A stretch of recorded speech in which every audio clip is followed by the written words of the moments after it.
Hi hello ನಮಸ್ಕಾರ friends, ನಿಮಗೆಲ್ಲರಿಗೂ ಸ್ವಾಗತ ಮಾತು ಮತ್ತು ಕವಿತೆ ಯೂಟ್ಯೂಬ್ ಚಾನಲ್ಗೆ. ನಾನು ನಿಮ್ಮ ಸತೀಶ್ ಬಿಳಗಿ.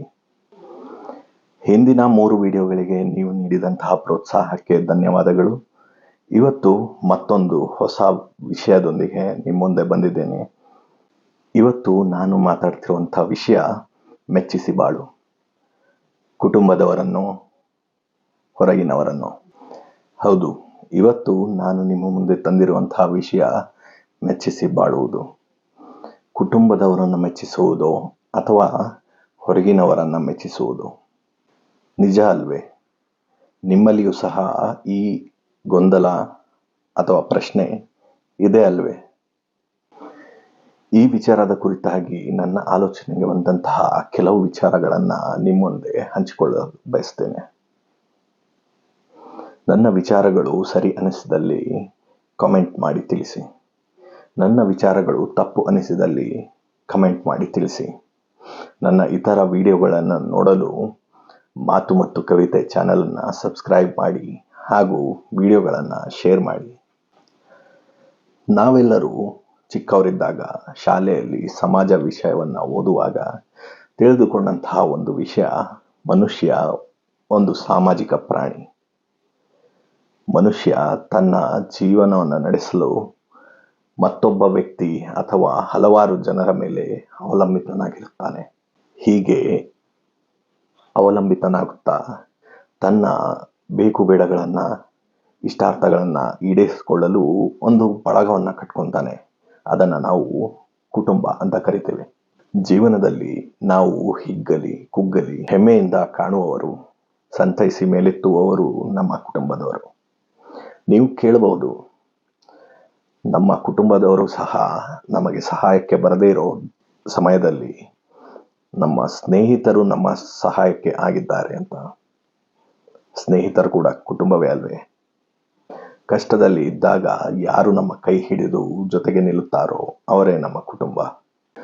ಬಂಧುಗಳು ಎನಿಸಿಕೊಂಡವರೆಲ್ಲರೂ ಕುಟುಂಬದಲ್ಲಿ ಸೇರುವುದಿಲ್ಲ. ಇದ್ದಾಗ ಬಂದು, ಇಲ್ಲದಾಗ ಕಡೆಗಣಿಸಿ ಹೋಗುವವರು ಬಂಧುಗಳು ಅಲ್ಲವೇ ಅಲ್ಲ. ಕುಟುಂಬವಂತೂ ಮೊದಲೇ ಅಲ್ಲ. ಹೊರಗಿನವ್ರನ್ನ ಮೆಚ್ಚಿಸಬೇಕು, ಕುಟುಂಬದವರೊಡನೆ ಹೇಗಿದ್ರೂ ನಡೆಯುತ್ತದೆ ಎಂಬ ಮನಸ್ಥಿತಿ ಕೆಲವು ಪರಿವಾರಗಳಲ್ಲಿ ಆಳವಾಗಿ ಹೊಕ್ಕಿಬಿಟ್ಟಿರುತ್ತದೆ. ಉದಾಹರಣೆಗೆ, ಮನೆಗೆ ಬಂದಂತಹ ಅತಿಥಿಗಳ ಮಕ್ಕಳು ಪುಂಡಾಟ ಆಡಿದಾಗ ಅದನ್ನು ಖಂಡಿಸಲಾಗದೆ ಪೋಷಕರು ಆ ಮಕ್ಕಳಿಗೆ ಬುದ್ಧಿ ಕಲಿಸುವ ಸಲುವಾಗಿ ತಮ್ಮ ಮಕ್ಕಳನ್ನು ಶಿಕ್ಷಿಸುವಂತಹದ್ದು. ತಮ್ಮ ಮಕ್ಕಳು ಏನೆಂದರೂ ಸಹಿಸಿಕೊಳ್ಳಬೇಕು, ಏಕೆಂದರೆ ಅವರು ತಮ್ಮ ಸಂತಾನ, ತಮಗೆ ಅವರುಗಳ ಮೇಲೆ ಅಧಿಕಾರವಿರುತ್ತದೆ ಎಂಬ ಪರಿಕಲ್ಪನೆ. ಇನ್ನೊಂದೆಡೆ ವಿದ್ಯಾಭ್ಯಾಸದಲ್ಲಿ ಸ್ಟೇಟಸ್ ಮೇಂಟೈನ್ ಮಾಡುವ ಸಲುವಾಗಿ ಮಕ್ಕಳಿಗೆ ಇಷ್ಟವಿಲ್ಲದ, ಆಸಕ್ತಿ ಇಲ್ಲದ ಓದಿಗೆ ಒತ್ತಾಯಿಸುವುದು. ಇಲ್ಲಿ ಮಕ್ಕಳ ಮನಸ್ಸಿನ ಮೇಲೆ ಬೀಳುವಂತಹ ಒತ್ತಡಕ್ಕಿಂತ ತಮ್ಮ ಸಮಾಜದಲ್ಲಿನ ತೋರ್ಪಡಿಕೆಗಳೇ ಹೆಚ್ಚಾಗುತ್ತವೆ. ಉದಾಹರಣೆಗೆ, ನಾವು ಹಲವಾರು ಪ್ರತಿಷ್ಠಿತ ವಿದ್ಯಾಸಂಸ್ಥೆಗಳ ಹೆಸರು ಕೇಳಿರ್ತೀವಿ. ಅಲ್ಲಿ ಮಕ್ಕಳು ರ್ಯಾಂಕ್ ತರಲೆಂದು ವಿವಿಧ ರೀತಿಯಲ್ಲಿ ಒತ್ತಡಗಳನ್ನು ಹೇರುತ್ತಾರೆ. ಅದರ ಪರಿಣಾಮ ನಾವು ಆಗಾಗ ನೋಡುವಂಥ ಮಕ್ಕಳ ಆತ್ಮಹತ್ಯೆಯ ನ್ಯೂಸ್. ವಿದ್ಯಾಭ್ಯಾಸವು ಸಹ ಒತ್ತಡವಾಗಿ ಮಾರ್ಪಾಡಾಗುತ್ತೆ ಅಂದರೆ ಆತಂಕಕಾರಿ ವಿಷಯ. ಮಕ್ಕಳು ಆ ಒತ್ತಡವನ್ನು ತಾಳಲಾಗದೆ ಜೀವವನ್ನು ಕಳೆದುಕೊಳ್ಳುವಂತಹ ನಿರ್ಧಾರಕ್ಕೆ ಬರ್ತಾರೆ ಅಂದರೆ ಪೋಷಕರು ಈಗಲಾದರೂ ಎಚ್ಚೆತ್ತುಕೊಳ್ಬೇಕು. ಕೆಲವೊಮ್ಮೆ ಜನ್ಮ ನೀಡಿದ ಮಕ್ಕಳಿಗಿಂತ ಪೋಷಕರಿಗೆ ಸಮಾಜ ನೀಡುವಂತಹ ಮೆಚ್ಚುಗೆ ಹೆಚ್ಚಾಗುತ್ತದೆ ಎಂಬ ಪ್ರಶ್ನೆ ಮೂಡುತ್ತದೆ. ಕೆಲವು ವ್ಯಕ್ತಿಗಳು ಹೇಗಿರ್ತಾರೆ ಅಂದರೆ, ಸಭೆ ಸಮಾರಂಭಗಳಲ್ಲಿ ಹೋದಾಗ ಬಂಧುಗಳೊಂದಿಗೆ ಬೆರೆಯುವ ಭರದಲ್ಲಿ ತಮ್ಮ ಗಂಡ ಹೆಂಡತಿ, ಮಕ್ಕಳು, ಅಳಿಯ, ಸೊಸೆ, ಒಟ್ಟಾರೆ ಕುಟುಂಬದ ಅಪಹಾಸ್ಯ ಮಾಡುವಲ್ಲಿ ತೊಡಗಿಬಿಡುತ್ತಾರೆ. ತಾನು ಅಮಾಯಕ ಅಥವಾ ಸಹಿಷ್ಣು ಎಂದು ತೋರ್ಪಡಿಸುವ ಸಲುವಾಗಿ ಕುಟುಂಬದವರ ಬಗೆಗೆ ಅಪವಾದಗಳನ್ನು ಸಹ ಹೇಳುವವರು ಇದ್ದಾರೆ. ಜೀವನದಲ್ಲಿ ಪ್ರತಿಕ್ಷಣ ಜೊತೆ ಬದುಕುವವರ ಬಗೆಗೆ ಈ ರೀತಿಯ ಧೋರಣೆ ಎಷ್ಟು ಸರಿ?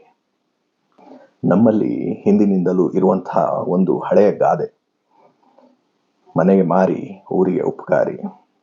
ನೀವು ಸಹ ಕೇಳಿರ್ತೀರಿ. ಇದನ್ನು ಹಲವಾರು ಜನ ಅಕ್ಷರ ಸಹ ಜೀವನದಲ್ಲಿ ರೂಢಿಸಿಕೊಂಡು ಬಿಟ್ಟಿರ್ತಾರೆ. ತಮ್ಮ ಕುಟುಂಬ ಸದಸ್ಯರ ಬಗೆಗೆ ತೋರದಂತಹ ಕಾಳಜಿ, ಅಭಿಮಾನ, ಪ್ರೀತಿ ಹಾಗೂ ಸ್ನೇಹ ಭಾವವನ್ನು ಹೊರಗಿನವರ ಬಗೆಗೆ ತೋರುತ್ತಿರುತ್ತಾರೆ. ಹಾಗೂ ತಮ್ಮಲ್ಲಿರುವ ಕೋಪ, ಅಸೂಯೆ ಹಾಗೂ ಅಸಹಿಷ್ಣುತೆಯನ್ನು ಮನೆಯಲ್ಲಿರುವ ಕುಟುಂಬ ಸದಸ್ಯರೊಂದಿಗೆ ತೋರ್ಪಡಿಸುತ್ತಿರ್ತಾರೆ. ಕಾರಣ, ತಾವು ಎಷ್ಟೇ ಕ್ರೂರವಾಗಿ ನಡೆದುಕೊಂಡ್ರೂ ತಮ್ಮ ಕುಟುಂಬ ಸದಸ್ಯರು ಅಷ್ಟು ಸುಲಭವಾಗಿ ತಮ್ಮನ್ನು ದೂರ ಮಾಡುವುದಿಲ್ಲ ಎಂಬುದು. ಇಲ್ಲಿ ಆಗಬೇಕಾಗಿರುವ ಬದಲಾವಣೆ, ಕುಟುಂಬ ಸದಸ್ಯರೊಂದಿಗೆ ಹೆಚ್ಚು ಕಾಳಜಿ, ಅಭಿಮಾನ ಹಾಗೂ ಸ್ನೇಹವನ್ನು ಬೆಳೆಸಿಕೊಳ್ಬೇಕು. ಹೊರಗಿನವರ ಮುಂದೆ ನಾವು ಒಳ್ಳೆಯವರಾಗಲು ಮಾಡುವಂಥ ಪ್ರಯತ್ನದ 10 ಪಟ್ಟು ಪ್ರಯತ್ನ ಕುಟುಂಬದವರೊಂದಿಗೆ ಮಾಡಬೇಕು. ಹಾಗಾದರೆ ನಾವು ನಾವಾಗಿರುವುದು ಎಲ್ಲಿ ಎಂಬ ಪ್ರಶ್ನೆ ಸಹ ನಿಮ್ಮಲ್ಲಿ ಮೂಡುತ್ತಿರಬಹುದು. ತಿಳಿದುಕೊಳ್ಳಿ, ಕುಟುಂಬ ಇರುವುದು ನಿಮ್ಮ ಕೆಟ್ಟ ಪ್ರಕೃತಿಗಳನ್ನು ಸಹಿಸಿಕೊಳ್ಳಲು ಅಲ್ಲ, ನಿಮ್ಮನ್ನು ನೀವು ಬದಲಾಯಿಸಿಕೊಳ್ಳುವುದು ಉತ್ತಮ. ಎಲ್ಲರ ಸಹನೆಗೆ, ಸಹಿಷ್ಣುತೆಗೆ ಒಂದು ಮಿತಿ ಇರುತ್ತದೆ. ಕುಟುಂಬವನ್ನು ಕಳೆದುಕೊಳ್ಳುವುದು ಚಿಕ್ಕ ವಿಷಯವಲ್ಲ. ಕುಟುಂಬವೆಂದರೆ ಹೊಂದಾಣಿಕೆಯಿಂದ ಒಟ್ಟಾಗಿ ಇರುವಂತಹ ಒಂದು ಗುಂಪು. ಇಷ್ಟಗಳ ಸಂಭ್ರಮಿಸಲಾಗಲಿ, ಕಷ್ಟಗಳ ಜೊತೆಗಿದ್ದು ಅನುಭವಿಸಲಾಗಲಿ ಕುಟುಂಬದ ಅವಶ್ಯಕತೆ ಇದೆ. ಎಷ್ಟೋ ಜನರು ಜೀವನದಲ್ಲಿ ಎಲ್ಲವನ್ನೂ ಸಾಧಿಸಿರ್ತಾರೆ. ಹೆಸರು, ಹಣ ಎಲ್ಲವನ್ನೂ ಗಳಿಸಿಯೂ ಸಹ ಏಕಾಂಗಿತನದಲ್ಲಿ ಆತ್ಮಹತ್ಯೆಗೆ ಶರಣಾಗುವಂತಹ ನಿರ್ಧಾರವನ್ನು ತೆಗೆದುಕೊಳ್ಳುತ್ತಿದ್ದಾರೆ.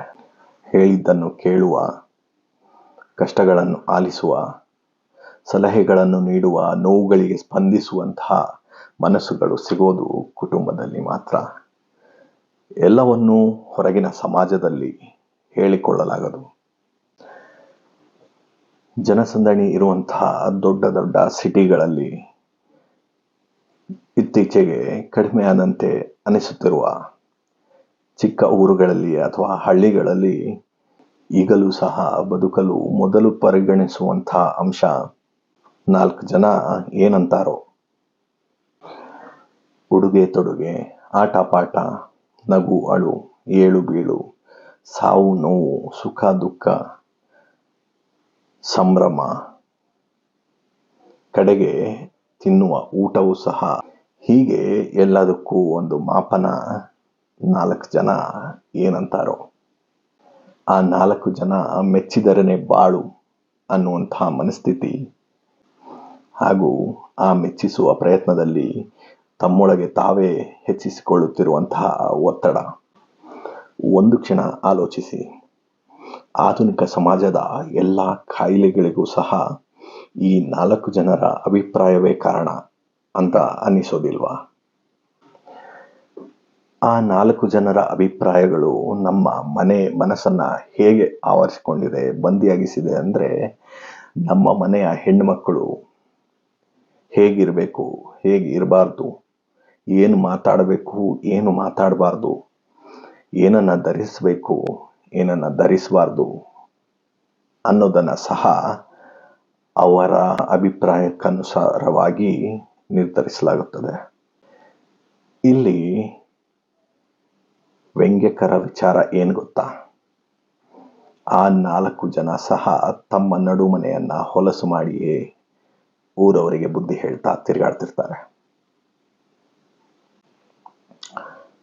ಅತಿರೇಕ ಅನ್ನಿಸ್ಬಹುದು, ಆದರೂ ಹೇಳ್ತೀನಿ, ಸತ್ತಾಗ 4 ಜನ ಬರಬೇಕು ಅಂದ್ಕೊಂಡು ಬದುಕುವಾಗ ಕುಟುಂಬದ 4 ಜನರನ್ನ ದೂರ ಮಾಡ್ಕೋಬಾರ್ದು.